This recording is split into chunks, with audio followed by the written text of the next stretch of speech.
Assalamualaikum warahmatullahi wabarakatuh. Ahlan wa sahlan, kembali lagi bersama kami di Abdul Latif Channel. Sebelum ke pembahasan, jangan lupa untuk menekan tombol like, tombol subscribe bagi yang belum, dan tak lupa untuk menekan tombol notifikasi agar mendapat notif jika ada video baru, dan juga sebagai dukungan untuk perkembangan channel ini. Toyib, langsung kita ke pembahasannya. Bismillahirrahmanirrahim. Alhamdulillahirrabbilalamin. Wassalatu wassalamu ala sayyidina Muhammadin wa ala alihi wa sahbihi ajma'in, amma ba'du. Terima kasih semuanya masih mengklik video saya. Kita akan melanjutkan kajian kitab Alfiyah bait 295 dan bait ke 296. Bagi teman-teman yang belum subscribe, bisa di subscribe, dan jika ini bagus silahkan di like dan share ke teman-teman Anda ya. Dan kalau misalkan ada teman-teman yang pengen umroh atau haji, bisa menghubungi saya karena sekarang saya punya travel umroh. Mudah-mudahan Allah memudahkan kita untuk ke tanah suci setiap tahunnya ya, amin ya rabbal alamin. Baik, mari kita mulai kajiannya ya. Wa minhuma yad'unahu mu'akkidan li nafsihi aw ghairihi fal mubtada nahwu lahu alayya alfun urfa wa sani ka ibni anta haqqan sirfa. Wa minhu, yaitu sebagian dari masdar yang wajib dibuang amilnya. Jadi hunyi kembali kepada masdar yang wajib dibuang amilnya. Ma, adapun masdar yad'unahu yang mereka sebut hu terhadap ma, mu'akkidan sebagai masdar yang menguatkan atau muakkid li nafsi untuk dirinya sendiri, au ghairihi atau yang kedua ghairihi untuk selain dirinya sendiri. Jadi maksudnya sebagian dari masdar yang wajib dibuang amilnya adalah masdar yang mereka sebut sebagai masdar muakkid li nafsi. Yang kedua adalah masdar muakkid li ghairihi. Jadi ada dua ya. Jadi au di sini berfungsi untuk taqsim, untuk pembagian. Fal mubtada'u, adapun yang pertama artinya muakkid nafsi ya, karena ini masdar yang dijelaskan pertama. Fal mubtada', maka adapun yang pertama nahwu itu contoh ucapan lahu alayya alfun urfa. Lahu bagi dia, alayya atas diriku, lahu yaitu bagi dia, alayya atas diriku, alfun adapun 1000. Nah, kalau kayak gini kita artiinnya biar mudah adalah lahu kita artikan dia memiliki. Jadi lahu itu kepemilikan artinya. Lahu dia memiliki, alayya. Alayya itu ala. Ala itu berarti kan kayak membahayakan orang ya, membahayakan saya berarti ini. Jadi dia memiliki 1000 pada diriku. Artinya gitu, dia memiliki 1000 pada diriku. Jadi aku hutang 1000 kepadanya, maksudnya gitu artinya. Lahu yaitu ini mubtada khabar muqaddam, alfun mubtada muakhar. Urfan maf'ul mutlaq, dengan pengakuan. Urfan itu artinya dengan pengakuan. Jadi aku mengakui bahwa aku punya hutang kepada dia 1000, itu maksudnya ya. Wasani, adapun contoh yang kedua kakolihi seperti ucapan ibni anta haqqon sirfa. Ibni yaitu tetaplah kamu, anta adapun ibni yaitu anakku, anta adapun kamu. Jadi kamu adalah anakku. Haqqon benar-benar anakku. Sirfan benar-benar murni anakku. Jadi ini ada dua masdar ya. Haqqon dan sirfan. Ini ada masdar haqqon dan sirfan, dua-duanya ini ya. Jadi kamu benar-benar anakku, kayak gitu. Kita akan baca syarah Ibnu Aqil ya. Kenapa yang ini, yang urfan disebut sebagai muakkid li nafsi, dan kenapa yang haqqon dan sirfan pada kalimat kedua disebut sebagai muakkid li ghairi. Nah, saya akan jelaskan melalui syarah Ibnu Aqil ya.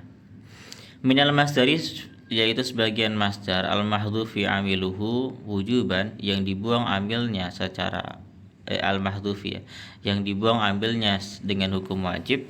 Ma, adapun masdar yusama yang disebut al-muakkid li nafsihi, yang muakkid li nafsih, wal muakkidu li ghairihi, dan muakkid li ghairihi. Jadi ada dua pembagian. Di antara yang masdar yang wajib dibuang amilnya itu ada juga yang disebut masdar nafsi dan masdar muakkid li ghairih ya. Fal muakkidu li nafsi, adapun masdar yang muakkid li nafsi, yang menguatkan li nafsi dirinya sendiri, huwa yaitu al waqi'u, masdar yang jatuh ba'da jumlatin, setelah jumlah, la tahtamilu ghairahu, yang tidak memungkinkan, yang tidak mengandung ghairahu selain masdar ya. Lahu alayya alfun urfan, bagi dia atas diriku 1000 urfan, dengan pengakuan, saya mengakuinya, maksudnya gitu.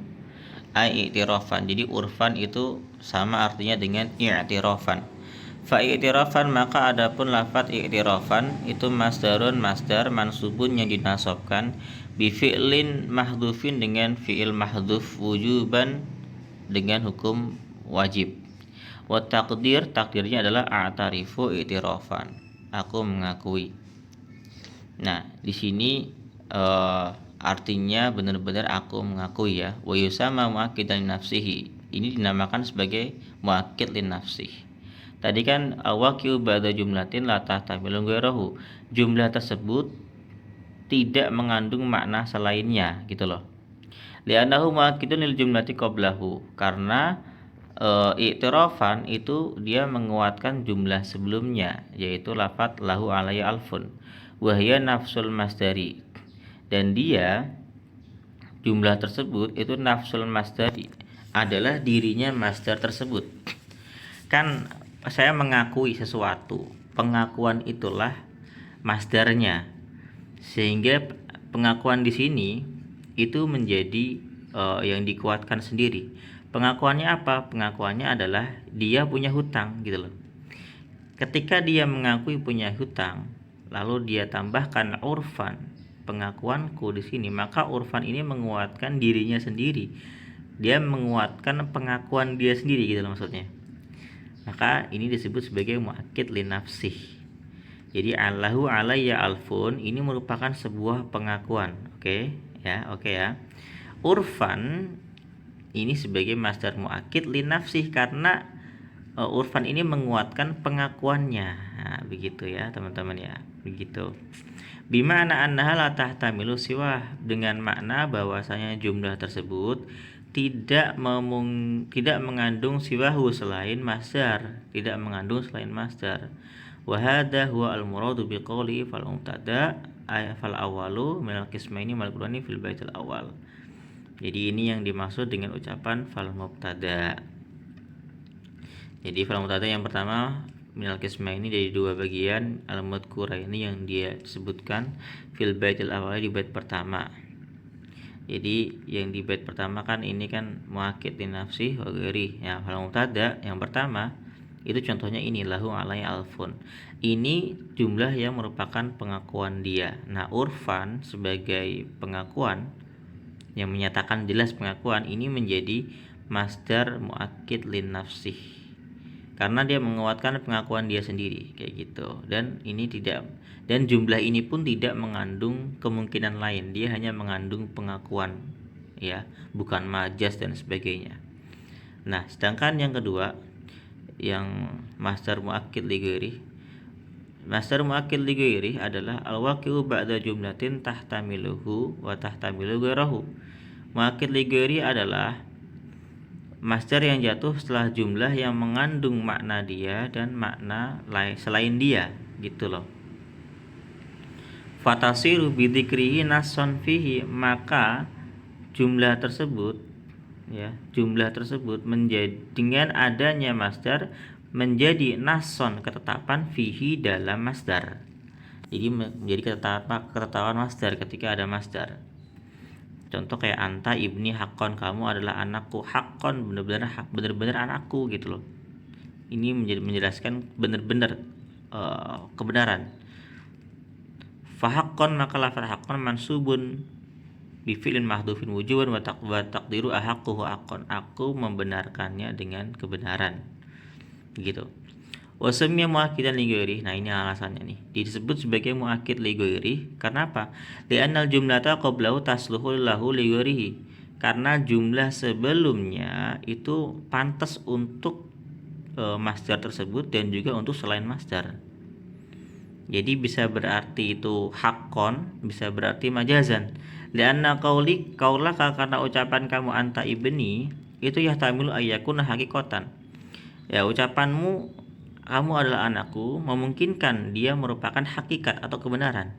Wa yakuna majazan, dan bisa juga menjadi majaz atau kiasan ala makna anta indi filhon bimanzilati ibni.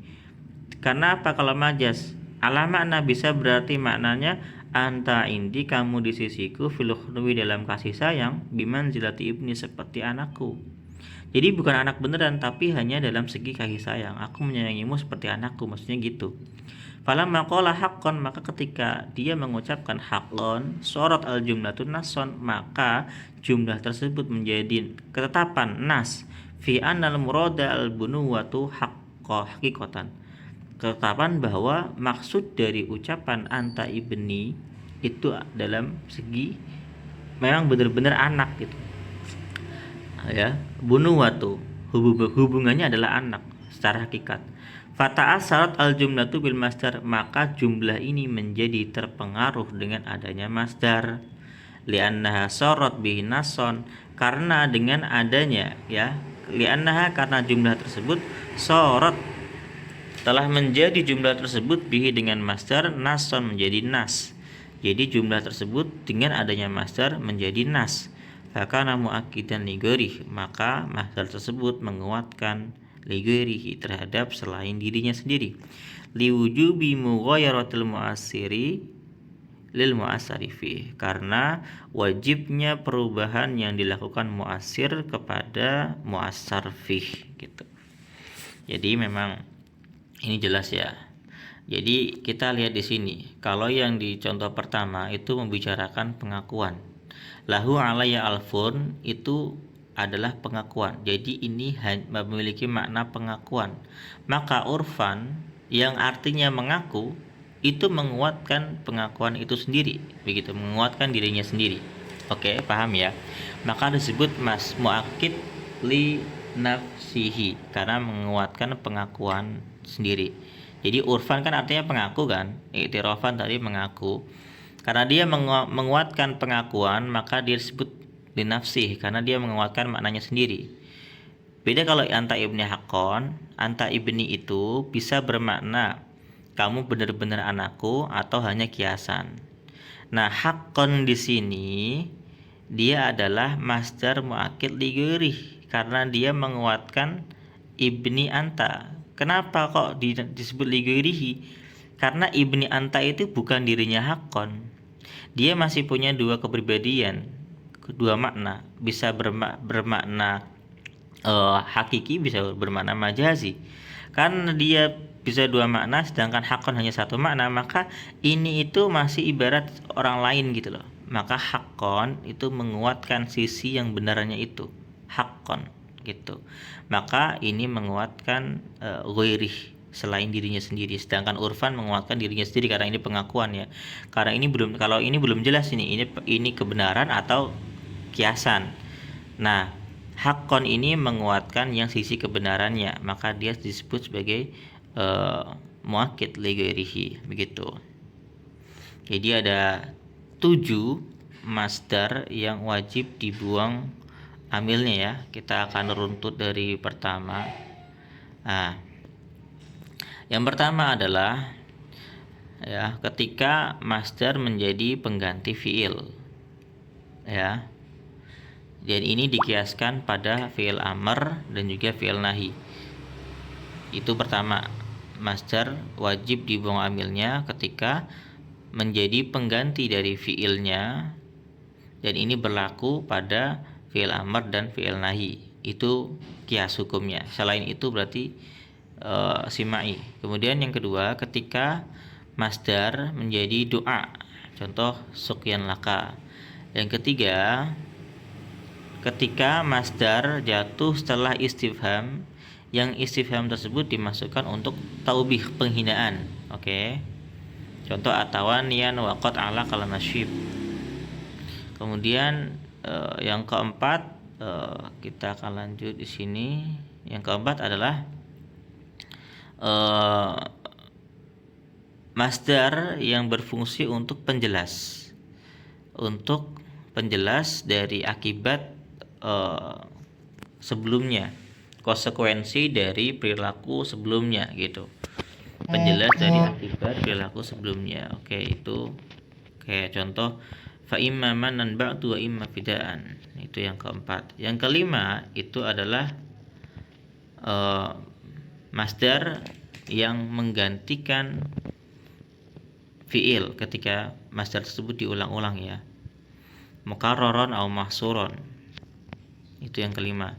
Sedangkan yang keenam itu masdar li nafsi, yang ketujuh masdar li ghairi. Masdar muakkid li nafsi, yang ketujuh masdar muakkid li ghairi. Oke teman-teman. Di video selanjutnya kita akan membahas masdar yang ke-8, masdar muakkid, masdar apa yang wajib dibuang amilnya yang ke-8.